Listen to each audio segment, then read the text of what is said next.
The good, the bad, and the ugly.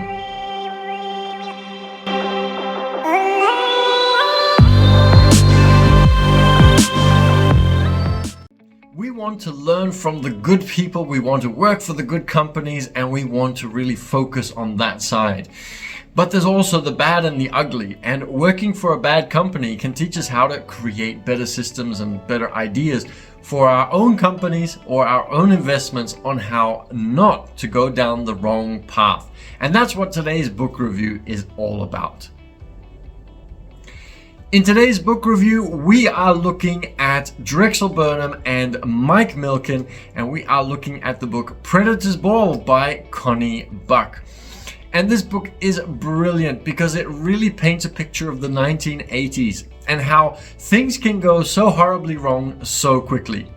So Drexel Burnham was a company that was an investment firm, and they started dealing in bonds, and particularly they went down the path of junk bonds and corporate raidership.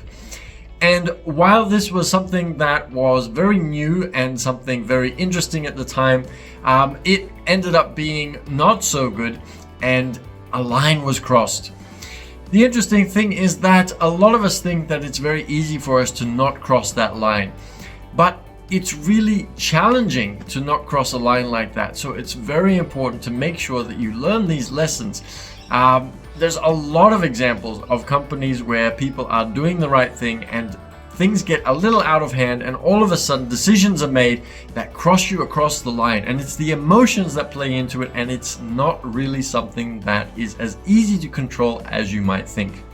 So learning about these kinds of things is very important.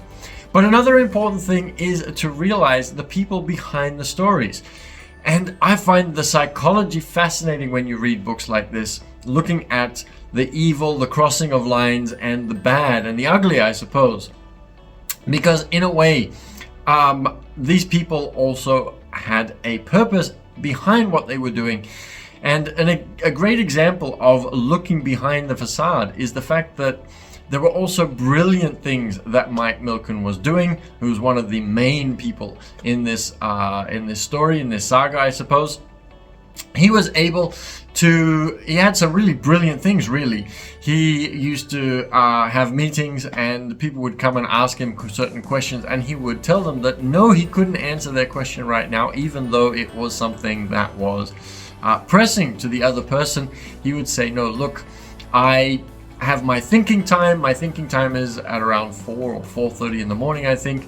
And he would go through and look for solutions to everything that he was working on, which was a brilliant strategy. And he was probably headed down the right path until certain things got out of hand. And as you're looking to cover up one thing over the other, you lose track of what is really going on, and you end up crossing a line. And it's all emotional, and it's not necessarily, or is it, done consciously. And so that's why I find these books really fascinating, all of the psychology behind how much are we in control of going down the wrong path. And it's a cautionary tale, so it's so important to read books like this and to start understanding where things tend to go wrong and how we can avoid going down the path of ending up behind bars as opposed to achieving our goals and dreams. So I'm going to give this book a 5-star out of 5. I am probably very biased with regards to book reviews. I love everything that I read. I can find something great in every book. Anyhow, I give it 5 out of 5 stars, and it is a great book to learn from and to avoid some of the challenges. It's good to also read books that are not only about the people that succeeded and did all the right things. It's also important to understand that it is easy to cross over a line very, very quickly. So if you want to read this book, the link is below. And yeah, we're going to be running another 5-day challenge soon, so keep an eye out for that, and we'll put some links down below for those as well. Thank you so much for joining for this book review, and remember to make the switch to unlock your rich and keep doing the right things to reach the right goals, and don't go down the path of shady and not so good.